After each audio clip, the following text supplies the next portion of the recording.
Theo, welcome here and thank you for your time. Thank you for coming over here and talking to us.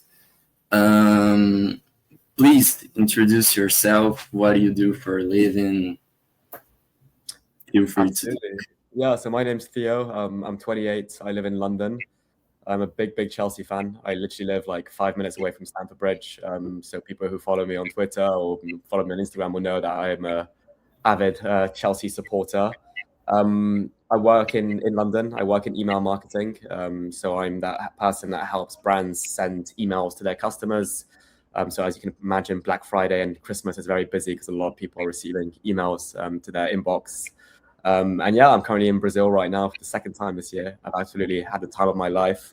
I really enjoy being here, and obviously it's nice to escape the European cold and European winter as well at the moment.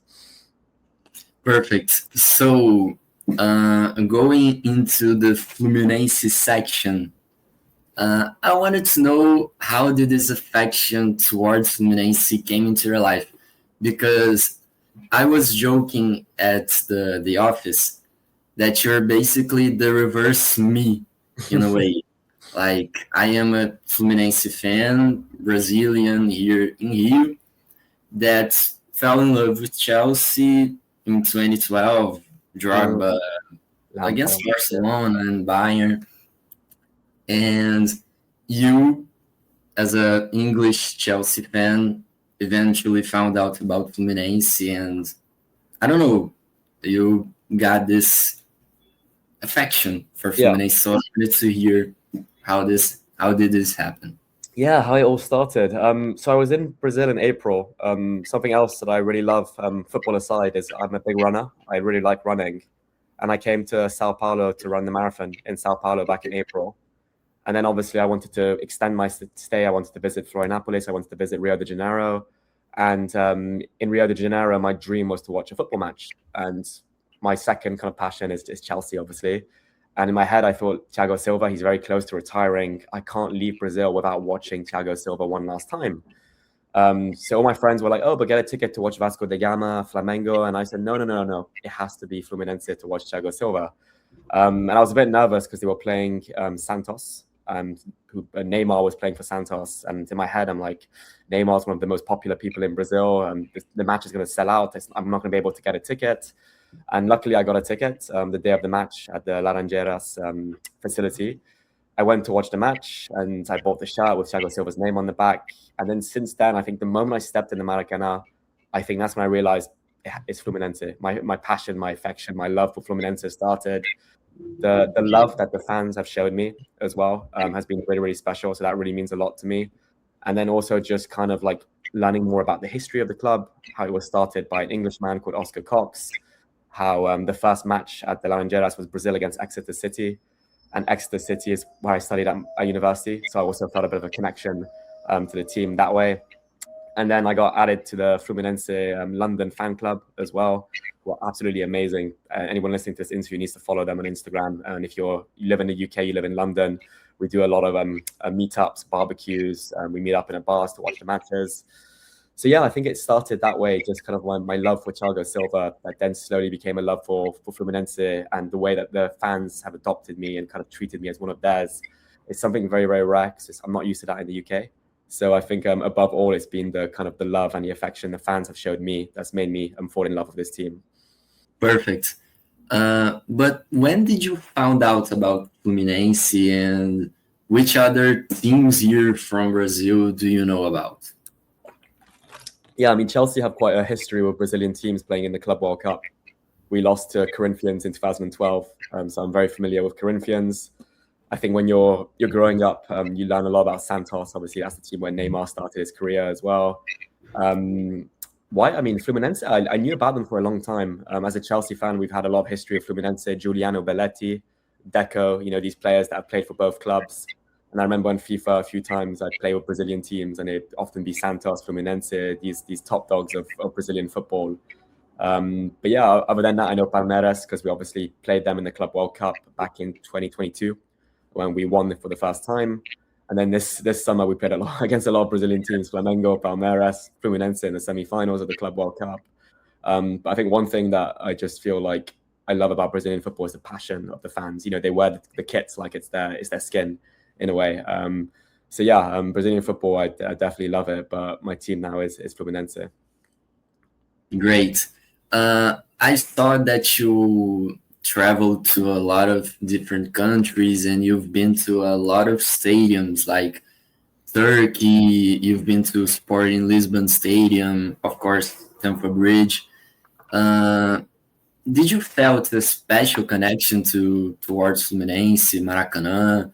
And what sets Fluminense apart from these other teams and stadiums? Yeah, I mean, I've been very fortunate. I've traveled a lot, and every time I travel, I like to visit the football stadiums or see a match in the city. So, like you said, I've been to Sporting CP in Lisbon. I've been to the Azteca Stadium in Mexico City. I've watched football in Colombia. I've watched football in France, in Italy. It's all been an amazing experience. But something special about Fluminense and Maracanã is the history of the stadium. You know, it's where the World Cup final was in 2014. And for me, it's more now when I watch these matches abroad, I'm there to watch the football. But when I watch Fluminense now, I'm there as a fan as well. So there's definitely that connection I have with the team, with the players, with the fans. On Sunday, I was drinking with all the fans around the stadium, which was very, very special. So yeah, it definitely sets it apart. And I just think when I think of football, when I think of Brazil, I think of football. The two of them go hand in hand. So to watch football at the Maracanã was like almost a pinch me moment. And the fact I'm able to do it twice in 1 year is even more special. Absolutely. So you've been to 2 Fluminense matches. So which one was the best? Like Fluminense against Santos or Fluminense against Bahia? Fluminense won both times. So yeah, they were both special matches. I think the first time was special because it was the first time at the Maracanã Stadium, and we scored very, very late in the match, really, really late. So the atmosphere was special. I mean, everybody thought it was going to finish 0-0, and then Samuel Xavier scores in the very last minute, and 1-0. It was special. But I think Sunday's match against Bahia was really, really special for me, just because almost a year I felt that love for Fluminense and to be able to go back into Maracanã. But I think what makes it even more special was seeing Thiago Silva again and Thiago Silva score. And that was that moment I felt like crying in a way because it was just like, this is really happening. It's not a dream. So that moment was so, so special. And it's a moment I'm going to remember for the rest of my life for sure. Yeah, I was also there against Bahia. It was 3 years without going to Maracanã. Oh, wow. And yeah. I've been against Bahia, and it was really nice watching Thiago Silva. Yeah, I mean, he's a beast. So I get the feeling. And you mentioned Deco and Belletti. Yeah. So which other players for both Chelsea and Fluminense do you remember? Like there are a few. On my because I do a Chelsea podcast. I remember I posted about this in the summer. From my memory, I might be wrong, but I think there's 5 in total. There is Belletti, Deco, Thiago Silva, Kennedy, I believe, João Pedro, and I think there's actually a 6th one called Wallace, I think. Yes. But he's enough to play. And there's also the attacking midfielder, Nathan. He never played for Chelsea, and he played later for Fluminense for a year or two, like in 2021, I think. He wasn't very good, but it's on the list. I mean, you gotta mention it. So, moving on to the direct match against Fluminense and Chelsea. How did you felt during the semifinal of the Club World Cup when Chelsea beat Fluminense? I mean, I am a Fluminense fan first, so I was really sad because the Club World Cup means a lot more to South Americans than Europeans. Although Chelsea really wanted to win it. So when we actually won, it mattered. Yeah. So I wanted to hear your side about it. It's one of those tournaments when you're in it, you want to win it. But all my friends who support Arsenal, Manchester City, they were very disrespectful to the competition. They were saying, "Oh no, it's just a glorified friendly in the USA. Why'd you bother watching that for those matches?" But then I kind of like exactly what you said, Thiago. I go back to them and say, "But we're South Americans. This is like the most important match of their lives. It's a really special moment." And when Chelsea played Fluminense in the semi-finals, I mean, similar to you, above everything, you're a Fluminense fan. Above all, I'm a Chelsea fan. But for me, it was almost like the stars aligned when the two teams played.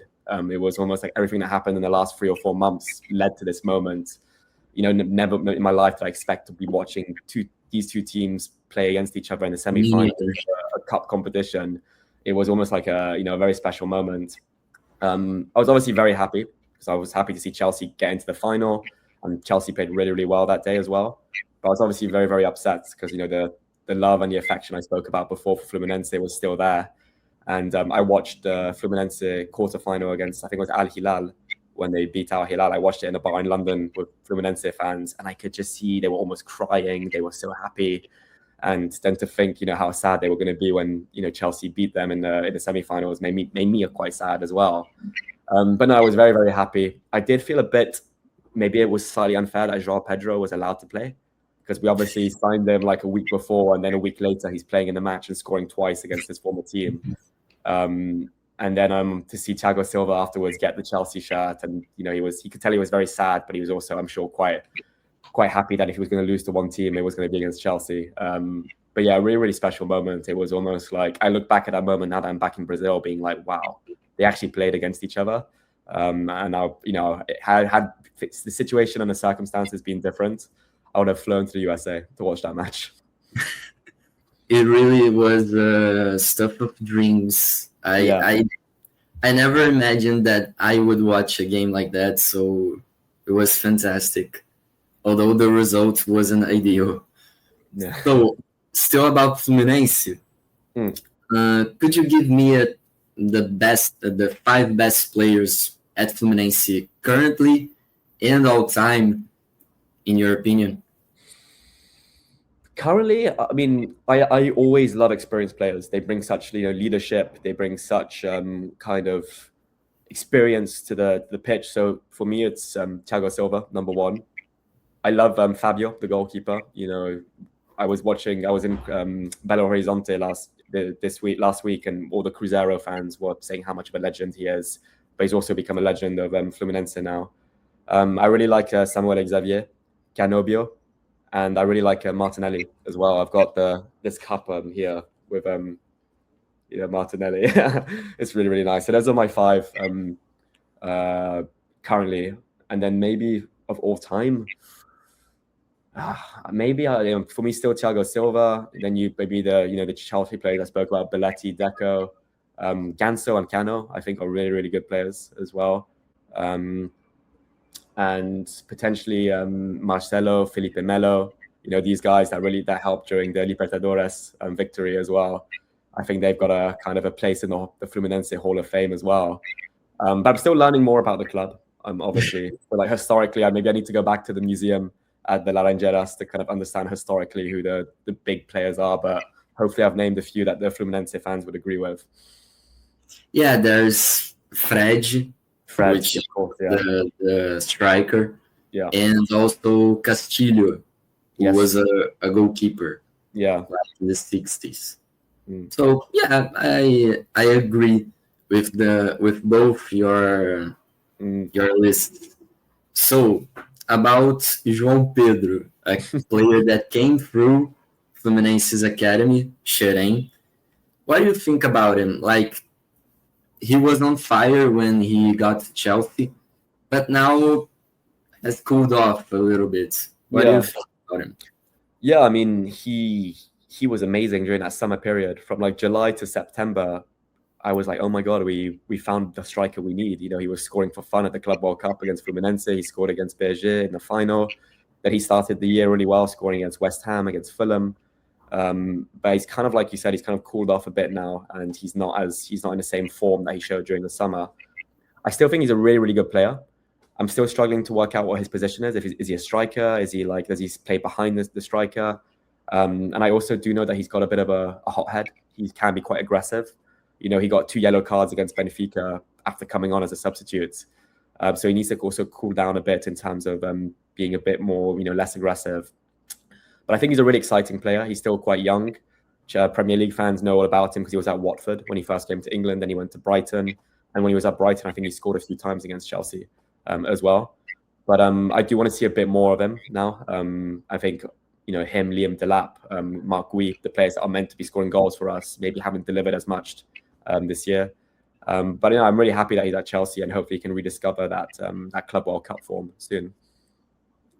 Great. What players from Fluminense would you take at Chelsea, and apart from Thiago Silva, but would you take Thiago Silva back at Chelsea now?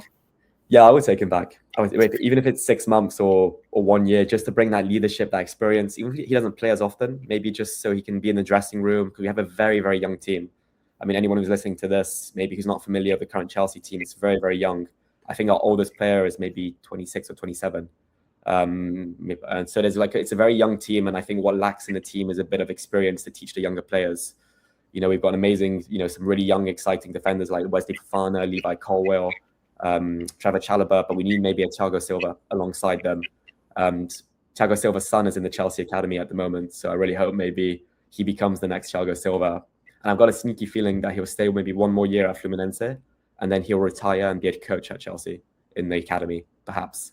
Other players I would take, I'm not sure. Like I like Danubio a lot. He's got a bit of flair, he's got a bit of energy, and I think he's a player that's good enough to play in the Premier League. And I like Robert Sanchez, our goalkeeper, a lot. I think he's really, really improved this year. But I still think Fabio, like, he makes hard saves look really, really easy. So maybe to have him like compete alongside Robert Sanchez, I would really like that as well. Do you think Martinelli is a good fit for our midfield? Yeah, he's good. He's good. He brings a bit of flair, and I mean, I've got his stats here. Like, he's won the Libertadores in 2023. He's won the Carioca Cup twice. He's won the Copa in 2024. So yeah, he's a good player, and I think that's the type of like technical midfielder that a lot of teams would benefit from having in midfield.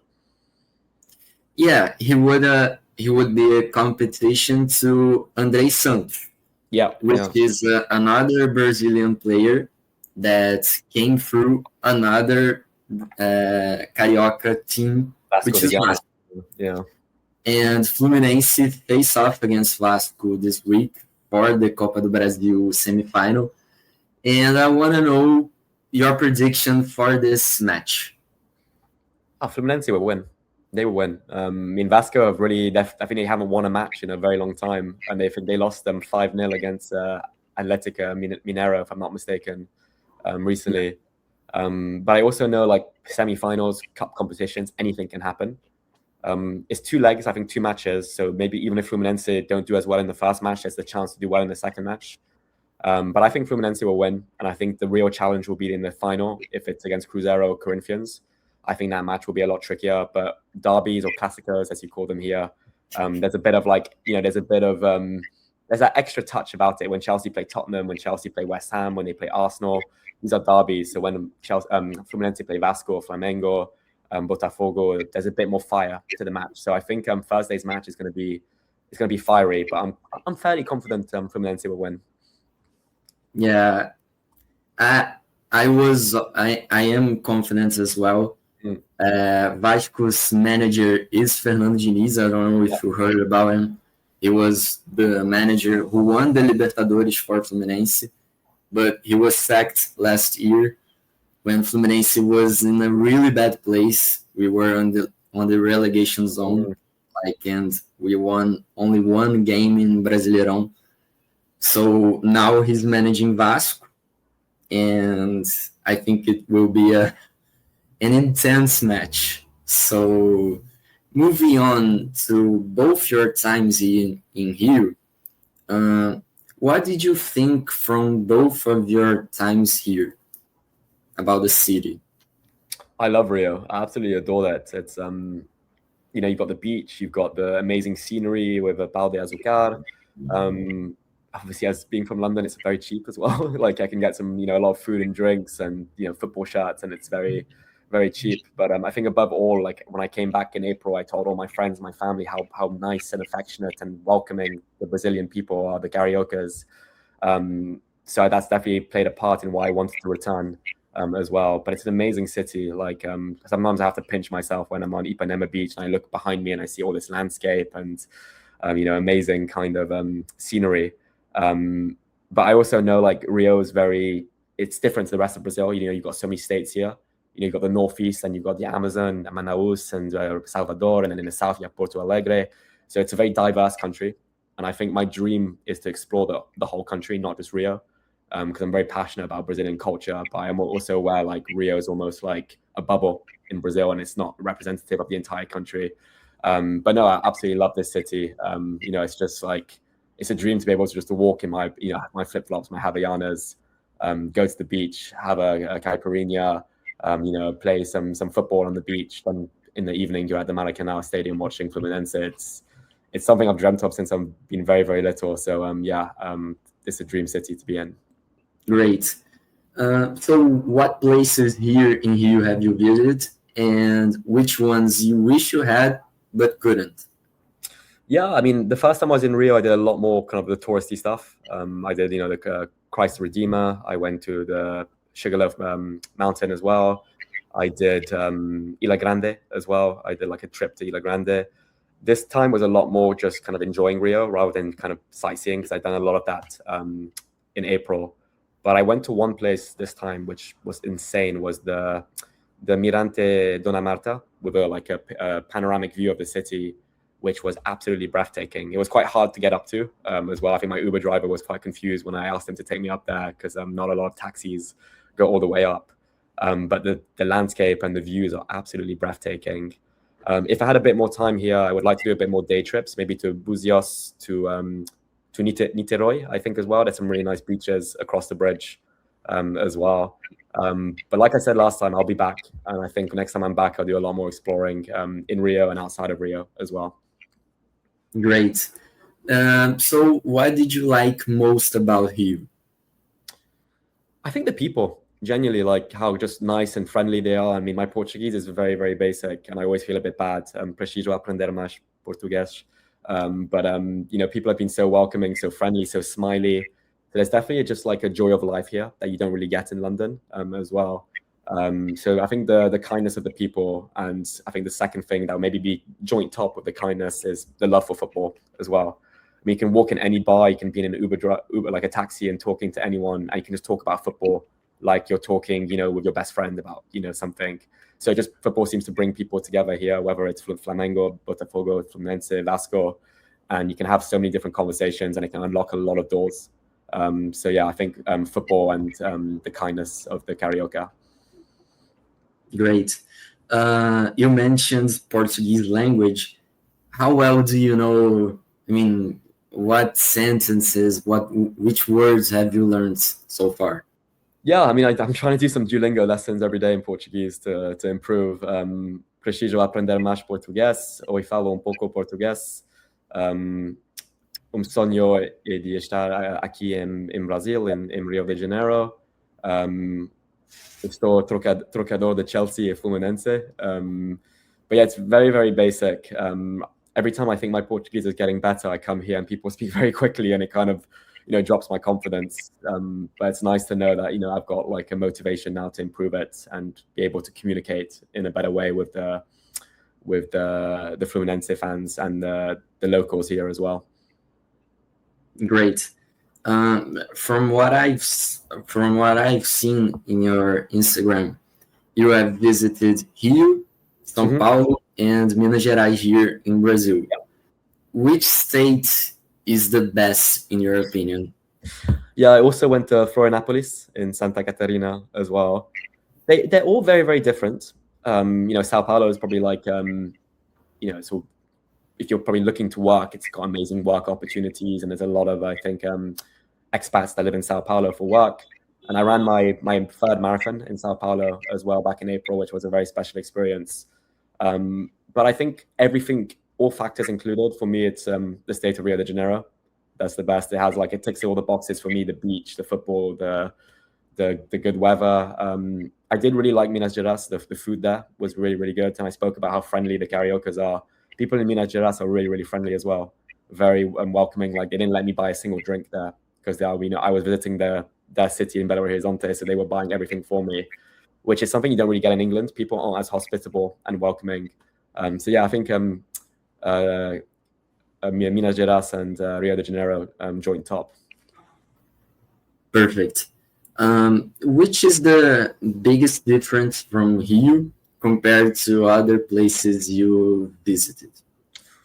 Yeah, I mean, I just think how, like, I'm not shy here. You can approach anyone in the street, ask for directions, ask them for recommendations, and people will be really, really happy to help you. I mean, other places I've visited, people are a bit more cold in a way. Like, they don't really approach strangers. They don't really, talk to people they don't know. And it just feels like here it's a lot more carefree. Like, people are on the beach on a Wednesday at 2:00. And in my head, I'm like, wait, what about people's jobs, work? Like, why is the beaches so busy? And so there's definitely this joie de vivre, or like carefree lifestyle that I've never seen anywhere else. And they definitely just want to enjoy life. Like, I feel like maybe like, work, money, it's important, but it's not as important as enjoying the life here. And I'm always a bit skeptical, maybe being as a foreigner, like a gringo, like you come to Rio, maybe you'll be like, they won't treat you as in the same way, but I've experienced the complete opposite. So yeah, it's been so nice to experience. Perfect. Is it best to watch football here in Rio, or I don't know? I guess you went to Mineirão as well to watch a match. Yeah. But is it better to watch football here in Brazil or in Europe or Mexico? Yeah, it's there's things that are so different. Like in Maracanã, you can have a beer while watching the football. Back in London, you're not allowed to drink alcohol while watching football matches, or not in view of the pitch. And people are just very passionate here. They sing a lot more. They're more likely to cheer with like people around them. In England, I mean, I'm a Chelsea fan, so I love football in England, but it's a lot more. I don't know. It's like there's boundaries. There's a lot more security. There's it's harder to get into the stadium because there's long queues now. So it's very, very different, and I feel like people are probably more behaved in England as well. In probably a bad way, I say that, because people when I went to Maracanã, you can sit in any seat in your sector. You don't have to actually sit in your seat, so there's a bit more kind of like flexibility in that way. But yeah, I just feel like football in Brazil it's kind of like a dream that everybody has of experiencing. I know a lot of people that I've spoken to in Rio and Brazil, they dream of watching Premier League football at Chelsea, at Arsenal, at Manchester. But for me, it's always been a dream to watch it in Brazil. And I do find it sad that a lot of the amazing players here, when they get to a certain age, like João Pedro, Thiago Silva, they go to the Premier League or they go to Europe. So I think there's this kind of dream that these players eventually want to make that step up to La Liga, to Serie A, to Premier League. But from what I've seen here, there's so much talent in Brazil. And I hope that some of this talent stays here to kind of, give back to the league and the country that have, given them a chance to play their football. I've seen that you've been to Maracanã, Mineirão, Allianz Parque, that is the stadium of Palmeiras, and Neoquímica Arena, that is the stadium of Corinthians. Yeah. Which other stadiums here in Brazil would you like to visit? Yeah, I mean, the Palmeiras Stadium and the Corinthians ones, I did the stadium tours. I didn't watch football there. I was just to visit the stadiums. I'd love to visit. That's a good question, actually. It's a bit of a weird one because it just sticks out for me. It's in the 2014 World Cup. England's first match against Italy was at in Manaus, in the Amazon. And I know there's a football stadium there. And I kind of like, there's this moment when I was younger, and I always thought I'd love to watch a football match in a stadium in the Amazon rainforest in a way. So I'd love to experience football there. I'd love to also go to the stadiums in Porto Alegre, in Curitiba, in Fortaleza, in Salvador as well. But I think the two that I've always wanted to watch football in were Maracanã and Mineirão. Those were the two that were at the top of my list for a very long time. Great. And in Rio, which other stadiums do you know about? Like, there are many stadiums here. Yeah, there's the Vasco da Gama one. Is it Juneraio? São Januário. Yeah, that's the one. And it's quite a unique one in terms of how it looks. I know about that one. And then there's obviously the Botafogo Stadium as well. That being said, I would feel like I'm betraying Fluminense if I went to those stadiums now. So I'd rather avoid them. Maybe I'll go as like a football fan, but I wouldn't be supporting the teams there. That's for sure. Great, great. So before moving on to the Chelsea section, I wanted to know if there has been a moment here in Rio which has been special to you for you to remember. The moment Thiago Silva scored for me was just like if I could have like wrote a script for how that match would play out, even I couldn't picture that moment. And I was filming because I felt like there was a goal coming, and then he scores, and the people around me just grabbed me and started screaming in my face, "It's Thiago Silva, it's Thiago Silva, it's Thiago Silva." And genuinely, that was a moment I'm going to remember for the rest of my life. So that was really, really special. That's probably the highlight of my trip. But I had an amazing experience yesterday. I went to a bar with a few journalists from Globo who I've stayed in touch with from my time in April. And we drank, and we spoke a lot about football. They shared so many of their stories as journalists as well. So that was a really nice moment to kind of finish my trip in Rio de Janeiro as well. But yeah, when Thiago Silva scored, if I could like play that moment in my head again, or even if I had to pay a lot of money to experience that moment again, I would happily pay it. You know, it was a special moment and a special feeling. Yeah, it certainly was. So, Chelsea, I wanted to know from you what was the worst and best moment for you as a Chelsea fan in the stadium. In the stadium, in 2012, I was very lucky. I went to every single home match when we won the Champions League. So in the groups, we played Valencia, Genk, and Bayer Leverkusen. Then we played Napoli, Benfica, Barcelona, and then we played Bayern in the final. I went to all of those home matches. And there was that one match against Napoli where we lost 3-1 in the first match. And then we beat them 4-1 at Stamford Bridge in the second leg. And Ivanovic scored in extra time the goal that qualified us to the quarterfinals. And that was a really special feeling. You know, I was quite young. I think I was maybe like 15 at the time. But I still remember how I felt when that goal went in for Ivanovic and seeing him celebrate. And then during the halftime of extra time, they played Bob Marley's "Everything's Gonna Be Okay." And that was quite a special moment. So I definitely think that game against Napoli really sticks out. Worst match at Stamford Bridge? I wouldn't say it's a match, but the season where we had the sanctions, where we weren't allowed to go into the stadium, we weren't even allowed to buy Chelsea t-shirts, we weren't even allowed to buy match day programs. It was almost like they were trying to like disconnect the fans from the club. And obviously Roman Abramovich had to sell the club. And then Todd Bowley and Clear Lake, they bought the club. And I feel like this is a new era of Chelsea. But that period in between, that transition period was really, really difficult as Chelsea fans. And it feels like it kind of marked the end of an era and the start of a new era.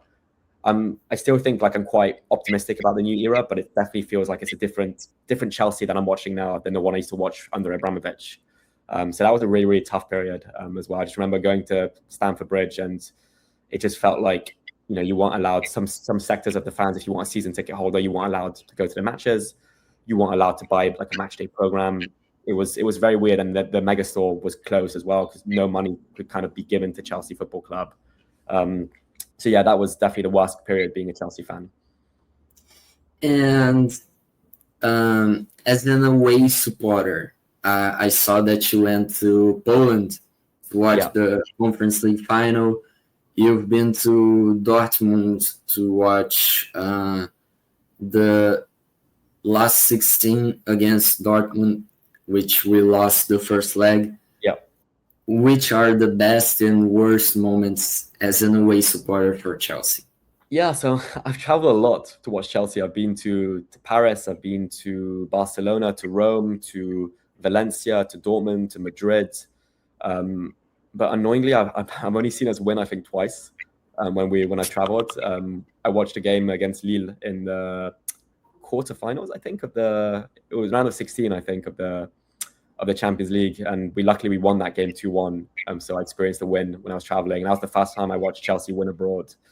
But there was one match against Panathinaikos in Greece and Athens last October I went to, which I really, really enjoyed.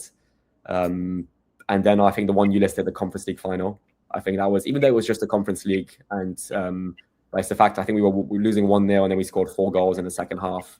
Yeah. And even though it's the Conference League, just to be able to watch Chelsea win a European trophy, for me was a special moment. And the celebrations afterwards were quite nice as well. And it felt like it was, like I've spoken about before, like a new era of Chelsea, to see players like Reece James, like Levi Colwill, like Cole Palmer lift the trophy. It felt like, it's this new young blood of talent that are going to kind of be the backbone of Chelsea Football Club for years to come in a way. But in terms of stadiums, the Dortmund Stadium and seeing the yellow wall was quite a surreal moment. And then obviously going to the Bernabeu, the Nou Camp, the Mestalla, these stadiums are very historic in European football. So going to, visiting them as an away fan felt special as well. Great. Chelsea have a player right now, a Brazilian player, a Brazilian wonder kid named Estevão. Yeah. What do you think about him? Like, it's got to be positive things, right? Oh yeah. We love Estevão. He has the joga bonito. Yeah, the bright player. But so when I came in April, I asked a lot of Palmeiras fans and football fans, "Oh, Chelsea are about to sign this 17-year-old called Estevão Willian. Is he good?" And everybody told me he's very, very good, but give him time. He's still very young. He'll need to adapt to the language, the culture, the food, the style of football.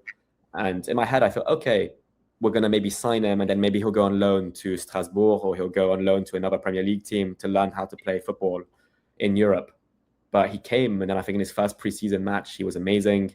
He scored in the Club World Cup against Chelsea in the quarterfinals with Palmeiras. I still think he needs to adapt maybe to the physicality of English football. But the signs he showed us have been absolutely insane. Like sometimes I feel like I'm watching the new best player in the world when that performance against Barcelona and the goals against Ajax as well. And he's a really, really exciting player. And then when he scored the last-minute winner against Liverpool, I think that's probably a moment for him and Chelsea fans that they're going to remember for a very, very long time. I'm very optimistic about Estevão, but I still think we need to maybe put less pressure on him, because we have to remember he's still only 18. And I feel like sometimes in the past, we've seen this before with guys like Lucas Piazon, like Kennedy, like these Brazilian wonder kids that we sign, and they don't really go on to do what we want. But I've got a good feeling about Estevão. Yeah, me too. Still talking about Brazilian players at Chelsea, which one is your favorite here in Chelsea? Historically, I think it's Thiago Silva. I think he's just not just a legend of Chelsea, but a legend of football. But I also loved David Luiz, Oscar, Ramirez, like that kind of group of Chelsea players that were with us in 2012 and helped us win the Champions League. I've actually been quite fortunate to meet Oscar as well, and he's super, super friendly, really nice guy, very smiley as well. But I think currently in the team, I think it's Estevão. I think he's just you can just tell he enjoys playing football as well. So I think he's my current favorite one, but historically it's Thiago Silva. Yeah, that's a fair choice, I think. Yeah. Do you think Chelsea can win the Premier League this season? I mean, we've been tripping a lot lately, but is it possible still? I think if you look at the table, it's so tight. I think it's only 6 points that separate Chelsea from the top, and maybe 6 points that separate Chelsea from Nottingham Forest, who are in 15th or 16th position. So I think it's still very, very early to say, but I think it's December period where there's so much football. We're playing almost 2 matches a week, midweek and weekends, Champions League, Carabao Cup, then there's the FA Cup in January.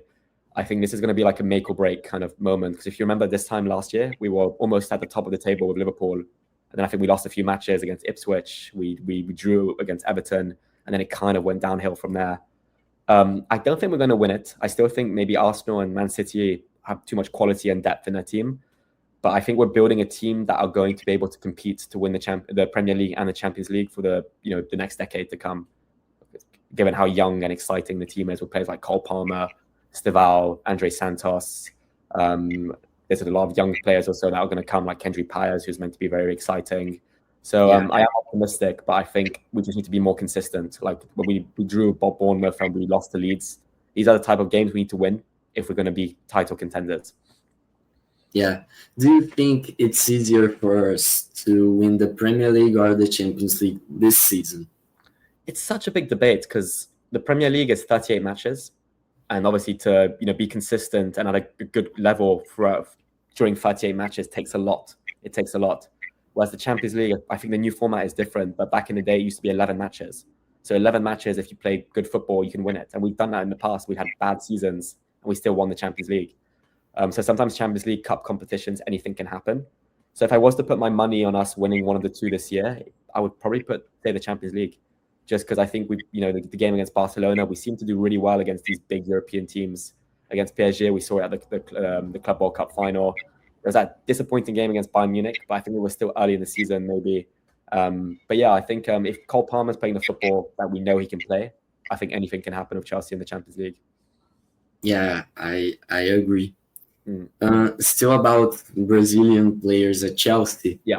Like, although he got the Italian passport, what did you think about Jorginho? Like, he was a bit controversial, Sari's son and all that kind of stuff. Yeah, I like Jorginho. I think a lot of people thought he was a bit boring because all he does is just pass the ball. But sometimes in midfield, that's what you need. A player in the middle of the pitch that controls the pace of the match, the tempo of the match. And we won the Champions League final with a midfield of Kante and Jorginho. So it clearly worked for us. And I think back to Jorginho, I have really good memories of his time at Chelsea. I think he left at the right time.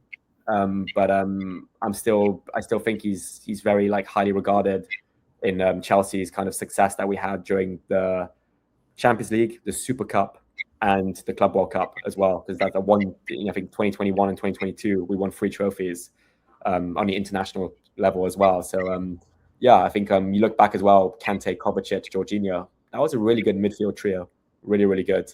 If they could have added a bit more goals to the game, I think we could have maybe had the best midfield trio in the world. Yeah, and speaking about that midfield trio, which one do you think is the better? Like Jorginho, Kovacic, and Kante, or Caicedo, Enzo, and Lavia? I mean, Kante and Caicedo for me are in a league of their own. Just what they do, on and off the ball, is so special. It's tough. I think Lavia's very, very. He has fitness issues. He needs to be fit more. We need to see him more on the pitch. But I think until we win anything with these new midfielders, I'll stay with Kovacic, Jorginho, and Kante. I mean, you look at Kante's man of the match performance against Real Madrid in the semi-finals in 2021. It was probably one of the best individual performances I've seen in a very, very long time. But I think Caicedo is very, very close to getting to that level. And we saw it now that he got that red card. We've struggled without him. So he's one of those players that you really notice his presence when he's not on the pitch in a way, and how kind of instrumental and the impact he can have to the match and the result as well. Great. I asked you before your top 5 players at Fluminense currently and all time. What's yours from Chelsea? So historically, all time, Lampard, John Terry, Drogba, Petr Cech. I'll put Petr Cech as a goalkeeper. And then maybe the 5th one, this is where it gets tough. I love Thiago Silva, but I still feel like maybe 4 years is too hard to put him in an all-time best Chelsea 5, even though he's very close, don't get me wrong. So maybe I'd go for someone like Ashley Cole, the left back, perhaps, who I think was very, very underrated. And I always have a soft spot for Cesc Fabregas as well. I absolutely love Fabregas. So yeah, I think Lampard, John Terry, Drogba, Petr Cech, and let's go with Thiago Silva. No, let's go with Thiago Silva. Yeah. No, Eden Hazard. Yeah, you got Eden Hazard, you've got Gianfranco Zola, you've got these little magicians as well. Yeah, I think I wasn't thinking of that generation. Yeah, let's go with Hazard. I think he's probably the most talented Chelsea player I've ever watched. And we saw his career kind of change when he left Chelsea. But yeah, you reminded me. Let's go with Hazard, number 5. And from the current Chelsea team. Yeah, so I would go with Caicedo, Cucurella, Stivall, Cole Palmer, and I really like Pedro Neto. I think Pedro Neto has that pace, that energy, and I think he's very, very underrated. And he had really bad fitness issues at Wolves. He was getting injured a lot, but at Chelsea, he's managed to kind of brush aside those fitness issues. So yeah, Pedro Neto is my number 5. Yeah, I think that's fair too. Maybe Reece James. Actually, I've just put on Reece James, the leader. Yeah, yeah. Maybe Enzo as well, but yeah, maybe it's too early to have Stivall, so maybe I'd have Reece James instead of Stivall. Fair enough. I wanted to know from you. I mean, you've been to a lot of stadiums and seen a lot of different sides. What individual performances pop into your head when it comes to watching live in a stadium? In terms of like the match I watched, that was the best individual match, or it can be, but I was talking about like a player, like Neymar, you've seen Thiago Silva, but also Chelsea. Anyway, I've been lucky. I've seen Cristiano Ronaldo. I've seen Lionel Messi. I've seen Neymar. I've seen Thiago Silva. I've seen all these amazing players. But I just think there's certain matches where I watch Eden Hazard, and what he would do with a footballer at his feet, I would not see with any other player. It's almost like he had a string attached to it. And as a Chelsea fan, you probably remember that goal he scored against Arsenal, where he dribbles past a few players and then he puts it past Petr Cech. I think that match was probably one of the best like individual kind of performances from Eden Hazard. It's the way he's just so casual about it as well afterwards. And so if I remember back to some Eden Hazard matches, I would just almost be like, this is not possible. You can't do this with a football. It's not human. And so it's got to be him. And in fact, I've watched him on countless occasions. That goal against West Ham he scored as well. The goal against Tottenham that made Leicester become champions. I was at Stamford Bridge that day. It's the fact he can impact a football match like that. That's really special. Yeah, I never got the chance to watch him live, but it surely must have been a terrific experience. Yeah. So the shirt you're wearing is probably one of his best years as a Chelsea player. Yeah. The last one as well. To end the interview, I wanted to ask you, which stadium has the better atmosphere, Maracanã or Stamford Bridge? So nothing will beat Stamford Bridge on a European night when the result is favourable to Chelsea. But Maracanã, it's just countless singing, and it's not just the atmosphere in the stadium. It's like the pre-match atmosphere with the fans around the stadium, and even after the match, people continue to celebrate and drink, and the songs they sing. So yeah, maybe it's because it's fresh in my mind right now, but I think Maracanã, it's a special atmosphere and a special pre-match and match experience as well. Yeah, it really is. One day I will go to Stamford Bridge. You come. Never got the chance, but one day I need to sit in the sector Sul with the diehard Fluminense fans as well. Yeah. Thanks, Theo. I really wanted to thank you for your time, for coming here and having this talk. I think it was really nice, and I hope we stay in touch. I hope Chelsea and Fluminense keep on a good track. I hope Fluminense win against Vasco, and hopefully we get the second Copa do Brasil. And I hope that Chelsea as well win today against Atalanta. Yeah, and we keep on a good season with Maresca. Absolutely. And I hope to welcome you to Stamford Bridge soon for a Chelsea match as well. That would be amazing. Soon, it will happen. Yeah. Hopefully sooner than later. So I really appreciate the time and the care for you to be here. So thank you a lot, man. Appreciate that. Thank you for you as well.